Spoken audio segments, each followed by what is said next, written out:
늘뛰기 장세입니다. 어제는 급등하고 오늘은 폭락을 하고 난리도 아닙니다. 이거. 아니 자기가 가상화폐도 아니고 그죠? 진짜 코인이 너무하네요. 지금 보고 계신 화면이 왼쪽에 있는 거 요거는요 언선물 가격의 실시간 거래 호가창입니다. 두면은 이렇게 막 움직이는 거거든요. 오른쪽 위에 있는 여기 화면은 나스닥 100 선물의 10분봉 차트입니다. 오른쪽 밑에 있는 거는 금 선물의 분봉 차트입니다. 3분봉으로 조금 전에 바꿨습니다. 원 가격이 급등을 했다가 오늘 급락을 합니다. 폭락을 하고 있으니까 오히려 또 금 가격도 약간 밀리면서 차트들이 굉장히 안 좋은 모양이 돼버렸어요. 차라리 그냥 은이 급등을 하지 말았더라면 하는 그런 생각도 한번 해봅니다. 제가 지금 보는 거는 해외에서 직접 하는 거거든요. CME에서 거래하는 거, 국제 금 선물, 은 선물 이런 거거든요. 실버가 지금 8%, 8.12%, 13% 빠지고 있습니다. 어제 이 시간 정도만 해도 30달러 근처에서 있었나요? 그랬는데 지금은 27달러네요. 어제 고가 대비해서 지금 기준으로 보면 10% 정도 빠진 금액입니다. 아니 자기가 진짜 비트코인인 줄 아는가 봐요. 원선물의 일봉 차트거든요. 장대 연봉 어마어마합니다 이거 지금. 코비드 19 이후에 11.640까지 갔던 거죠. 트로이온수당입니다. 31.1g당 이렇게 하락을 했던 게 얼마 전에 29.915달러까지 갔었죠. 어제 굉장히 오랜만에 돌파를 했습니다. 시원하게 돌파를 했는데 오늘 지금 어마어마한 하락을 보여주고 있습니다. 돌파를 하고 이렇게 바로 하락을 하는 경우는 좀 잘 없긴 없는데 조금 조정을 받고 추가적으로 돌파를 시도하는 그런 그림이 많은데 이번에는 제대로 지금 또 내려꽂고 있어요. 레딧 얘기하고 개미 군단들이 실버를 매수하자 이러면서 펌퍼질하고 바람 넣고 이러면서 어제는 실제로 많이 올라갔는데 역시나 이 어마무시한 세력들의 힘은 감당할 수가 없습니다. 보란듯이 그냥 패고 있습니다. 요쯤 되면은 1차 지지선이 25.934, 25.93달러 뭐 이 정도 근처 되는 거고요. 저번 요 구간이 있었죠. 굉장히 상승을 했다가 급락을 시키는 구간이 있었거든요. 요 구간에는 하루에 16.32% 정도까지 빠졌어요. 장중에 하루 만에 어마어마했습니다. 이날도. 다음 날도 마이너스 5% 정도까지 빠졌죠. 굉장히 급락을 했다가 또 급반등을 또 했습니다. 떨어지는 낙폭이 크면은 반발력도 커지거든요. 그렇게 올라가는 그런 그림이었어요. 오늘도 그렇게 되는 느낌입니다. 지금 하는 거 보니까. 원래 상승하는 차트 모양에서 갭을 바로 메우지는 않거든요. 갭을 보통 3개 정도까지는 두고 계속 상승하면서 올라가거든요. 이날까지는 뭐 레딧이니 뭐니 내용은 알고 있어도 그러려니 하고 했는데 어제 12%, 뭐 10%, 9% 이렇게 오르는 거 보고 아 이거 진짜 해가지고 또 그렇게 되나? 게임스탑이 워낙 많이 올라갔잖아요. 뭐 10배, 20배, 30배 이렇게 막 올라갔으니까 설마 하면서 어제는 저도 제대로 낚였어요. 낚여가지고 막 하고 실제로 실물 거래는 많이 안 했거든요. 너무 급등을 해버린 상태에서는 하루 이틀 이제 조금 지켜보는 게 있거든요. 그러니까 팔 수 있는 물량이 있음에도 그렇게 많이는 안 했어요. 평소보다 더 작게 이제 팔았죠. 오히려 물량을 잠그고 그렇게 했는데 결국은 저도 이제 실버를 이 구간일 거예요. 거의 이 구간 돌파하는 거 보고 한참 동안 머물렀거든요. 캔들 차트의 언선물의 30분 봉이에요. 여기 이 시간까지 굉장히 오랫동안 머물렀어요. 상승하면서. 그래서 이거 보고 장 마감하기 전에 실버를 실물로 더 사야 되지 않겠냐 이래가지고 제가 고객한테 판 건 없었어요. 별로 없었는데 그거보다 이제 훨씬 많은 수량을 더 올라갈 수도 있으니까 샀죠. 제대로 물렸습니다. 제 마진 한 1, 2%를 빼더라도 내일 이렇게 마감을 하면 거의 10% 정도를 물리는 그런 형상이 돼버렸어요. 요거 피보나치 되돌림 꺼보면은 38.2% 라인이 26.868요 나오거든요. 이 상태에서 지금 보면 1차 반등이 나온 것 같아요. 38.2%가 한 방에 가진 않거든요. 근데 요 라인에서는 또 꺼보면 26.450 나와요. 여기까지도 열어놔야 되는 거고요. 근데 이거는 아까 처음에서 보여드렸듯이 실버는 급락을 하면은 한 번씩 같이 하는 패턴이 있기 때문에 저 같은 경우에는 일단 기본 1차가 25.934, 935달러 여기까지는 지금 꽂는다고 지금 각오를 하고 있는 거죠. 은선물 같은 경우에는 레버리지가 10배 정도, 자기 자산의 10배 정도를 살 수가 있는 거고요. 은이 지금 어제 풀 매수해가지고 30.350 여기서 1억을 풀로 매수를 했다고 가정을 하면은 지금 거의 뭐 10% 정도 빠진 거잖아요. 뭐 레버리지가 은은 10배거든요. 10% 빠졌으면 100% 마진콜 나가고 자기 원금 다 날라갔다는 거예요. 하루 만에. 지금 여기 고점 가기 전에 고점이 여기였잖아요. 요 앞에 29.915달러였거든요. 선물 기준으로. 여기서 61.8% 라인이 요거였어요. 22.934. 요 라인은 굉장히 강했거든요. 지지도 굉장히 강했고. 그리고 여기서 어느 정도 조정은 끝났다고 봤거든요. 레딧 관련해가지고 개미 군단들이 이거를 트리거로 해서 한번 시세를 치고 나가나 생각을 했거든요. 지금은 요 상태가 아니니까 다시 봐야 될 것 같아요. 뭐 물론 여기서 다시 또 76.4%나 61.8% 내려오면 좋겠죠. 굉장히 기회가 되겠죠. 뒤도 안 돌아보고 하루 만에 차라리 이렇게 빼버리면 여기서 매수 들어가고 잡버리면 되는 거죠. 상승파가 좀 나왔으면 좋겠어요. 주봉이나 일봉, 월봉상으로는 굉장히 좋은 모양이니까. 어제 파동에서는 제가 그냥 보는 관점입니다.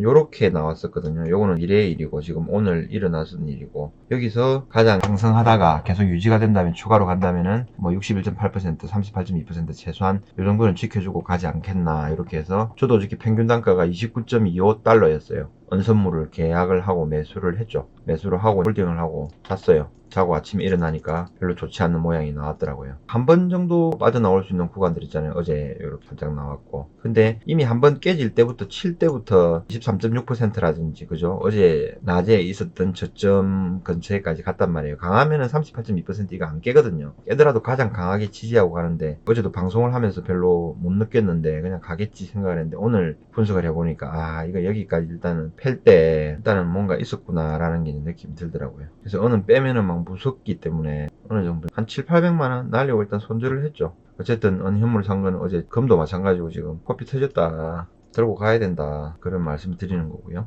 선물이 이래서 무서운 겁니다. 현물은 자기 레버리지를 사용을 못하고 자기가 가지고 있는 금액에서 사기 때문에 떨어지면 그냥 갖고 있으면 돼요. 나중에 올라갈 때까지 기다리면 되고, 그게 큰 충격이 아니죠. 100만원짜리 사놨다 그러면은 여기서 10% 빠져도 10만원 손해보는 거잖아요. 1억이면은 1000만원 손해보는 거고, 버티면 올라가는 거거든요. 근데 선물은 그렇게 할 기회가 없어요. 그 순간 다 날아가 버리는 거죠. 나스닥 100 선물의 10분 차트거든요. 강합니다. 잘 가고 있습니다. 지금 일봉 한번 볼까요?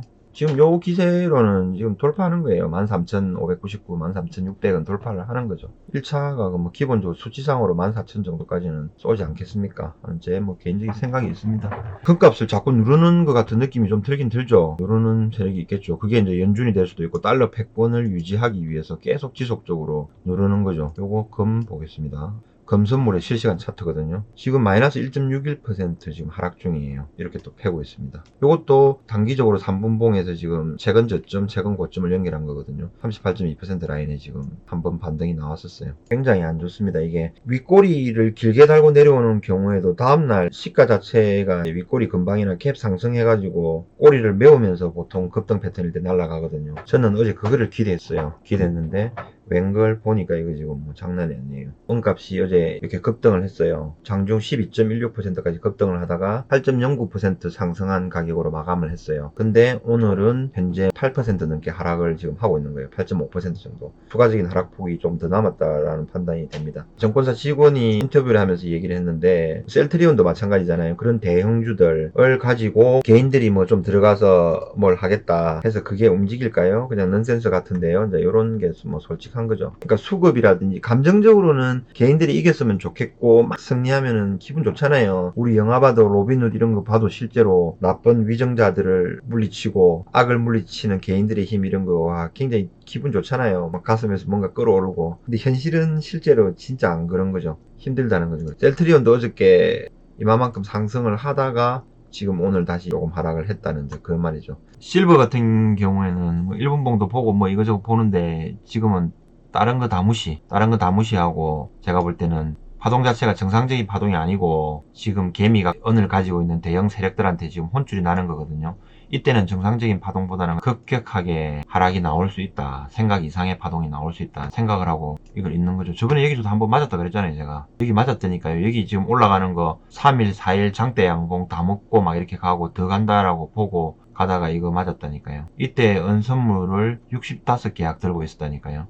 전체 금액으로 따지면 100억 정도 들고 있었어요. 그거를 여기서 하루에 그대로 맞았어요. 어질어질한 거죠. 그러니까 지금은 이때 비하면은 훨씬 작죠. 그 이후로 지금 충격파가 어마어마한 건데, 어쨌든 지금 두 번 당할 수는 없잖아요. 뭐 간다 안 간다 보면서도 느끼고 있는 거죠. 아, 이럴 수도 있다. 잘못되면 이렇게 된다. 어제도 말씀드렸듯이 갔으면 좋겠는데 과연 이게 갈까?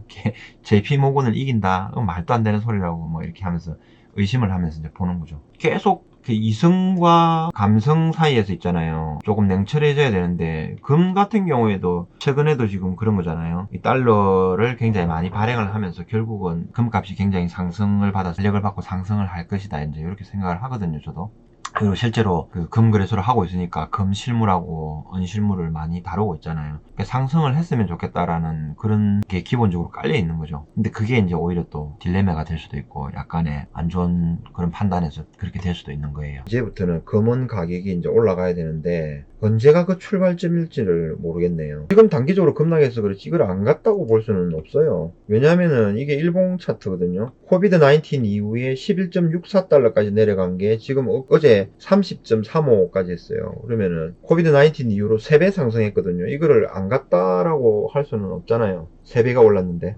불가능하겠지만 이론적으로 생각을 하면 여기서 사가지고 예를 들어서 현물로 샀다 그러면 여기서 뭐 3억이 된 건데요. 지금 1년도 안 됐는데요. 10개월 만에 이 정도 상승했다. 뭐 9개월 반 만에. 그럼 뭐 엄청나게 올라간 거죠. 근데 상대적으로 좀 느낌이 안 올라간 것처럼 느껴지는 거죠. 왜? 이때 안 샀으니까 뭐 이 가격대 샀거나 이 가격대 샀거나 또 실물을 사고 나니까 또 어느 정도 차이가 나야지 된다. 이런 이제 개념이 있으니까 이제 그렇게 느껴지는 거죠.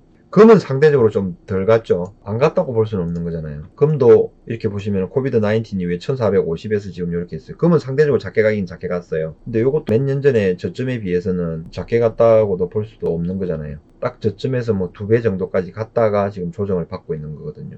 작은 돈 말고 거대하게 투자를 하는 사람 입장에서는 느긋하게 보면서 이렇게 가면은 뭐 불과 2, 3년 만에 자산이 2배 정도까지 올라갔다가 지금 조정을 받고 있다 그러면은 작게 오르는 거 작게 움직인 건 아니죠. 한국금거래소 창원점 운영을 하고 있고요. 주식회사 골드나라라는 회사를 제가 운영을 하고 있습니다. 한국금거래소를 통해서 판매된 제품들 있죠. 그게 위탁매매 들어오면은 약간 저렴한 가격으로 사고 팔고 하실 수가 있어요. 파시는 분은 약간 유리한 가격으로. 실물은 여기서 거래를 하면 되는 거고요. 선물은 각자 선물 거래하는 데가 있잖아요. 은이나 금이나 이런데 원자재, 뭐 달러 패권과의 경쟁을 하고 있는 건데 금과 은이 거기다 들어와가지고 지금 무슨 작업을 한다 해가지고 왔는데 하루 이틀 3일 계속 간다. 그러니까 저도 어제 그런 말씀 드렸지만은 간다 그러면은 오히려 JP모건에서 개인들을 부추겨가지고 이런 식으로 펌프질 해가면서 분위기를 달구고 JP모건이 은을 제일 많이 가지고 있잖아요. 근데 그 사람들이 또 작업을 해가지고 누르다가 이제 올린다 이렇게 하면 모양새가 안 좋으니까 개미들을 펌프질을 해가지고 개미들이 뭐 실물시장에서도 뭐 이렇게 한다 성공한다 이런 성공신화와 기분을 업 시켜주는 거죠. 할 수도 있다라고 했는데 지금은 보면 그것도 아니죠. 어디서 금방지게 나한테 까불어 이런 거잖아요. 개미들 니네들 아무리 모여봐라 그런 거죠. 아까 위탁매매 하려고 하면은 본사에서 하는 것보다는 제가 조건이 조금이라도 더 좋겠죠. 그러니까 제가 할 수 있는 방향들을 하는 거고. 골드바야 한국금거래소 본사에서 만들고 다 움직이고 한국금거래소 전국 어느 지점에 가나 똑같죠. 똑같은데 저는 그냥 금을 판다 뭐 이렇게 생각을 안 하거든요. 금은에 대한 금은의 가치를 공유를 한다라고 생각을 하는 거거든요. 그러니까 그게 맞으시면 똑같은 금액이 되더라도 저한테 오시죠. 강원도에서도 오시고 인천에서도 오시고 저기 제주도에서도 오시고 그렇습니다. 차트상으로만 봐도 상대적으로 은값이 좀 저평가되어 있는 게 맞기는 맞아요. 월봉 한번 보겠습니다. 이게 실버의 월봉이거든요. 2011년도에 고점 49.82달러를 지금 돌파를 못했어요. 그 다음에 골드 같은 경우에는 똑같은 차트죠. 이 기간이 2011년도에 고점을 돌파를 했거든요. 지금 이미 금은 상대적으로 여기 있는데 은은 지금 여기에 있는 거예요. 반밖에 안 되는 거죠. 그러니까 장기적으로는 사고 있으면 은이 결국은 금을 따라갈 수밖에 없다는 거잖아요. 결국은 장기적으로 은을 사면 이기는 거죠. 금의 일봉 차트인데 지금 많이 망가졌습니다. 별로 기분 안 좋네요. 금 실물금 많이 물렸네요. 이러면 지금 61.8% 구간인데 1845.4를 기준으로 해서 1839 이 라인은 굉장히 또 지지가 많았거든요. 그러니까 계속 지금 안 밀리려고 하고 있는데 엊그제부터 또 올라가니까 또 계속 밀려고 하고 있더라고요. 그러니까 느긋하게 보시는 게 맞을 것 같고요. 근데 금값이 이렇게 하락을 할 것 같다고 예측을 하더라도 환율이 급등을 해버리면은 국내에서 살 수 있는 금 가격은 또 낮아지질 않거든요. 대충 이렇게 보시고 여유 자금 되는 만큼 좋은 금을 그냥 조금씩 분할해서 사서 모은다고 생각을 하시면 돼요. 그만 돈을 얼마에 샀다, 10돈을 얼마에 샀다는 개념이 아니고 나는 10돈짜리를 몇 개 가지고 있다, 100g짜리를 몇 개 가지고 있다, 총 뭐 몇 킬로를 모을 것이다, 아니면 노후에 한 달에 뭐 금 10돈 한 개씩 깨서 쓰겠다, 이런 목적을이나 이런 걸 생각을 가지고 사시면 돼요. 금은 그대로 있는데 달러 가치라든지 원화의 가치가 왔다 갔다 하는 거예요. 어딜 종이 쪼가리가 금과 은에 비교를 합니까? 맞지 않습니까? 그러니까 JP모건이 은선물 시장이거든요. 종이은 시장, 지금 우리가 보고 있는 게 은선물 시장이에요. 은선물 시장 이거를 계속 가격을 누르고 있거든요. 특히나 이제 많이 누르고 있는데, 이렇게 누르면서 실물 은을 엄청나게 산단 말이에요. 그 왜 그럴까요? 사면은 또 그냥 이유 없이 사진 않잖아요. JP모건이 엄청나게 많은 양을 사가지고 있는데, 걔네들이 결국은 나중에 어디 뭐 쓸 거 아닙니까? 그죠? 그거 언제 쓸까요? 언제 본격적으로 올리기 시작을 할까요? 이제 그런 부분도 이제 계속 생각을 해야 되는 거죠.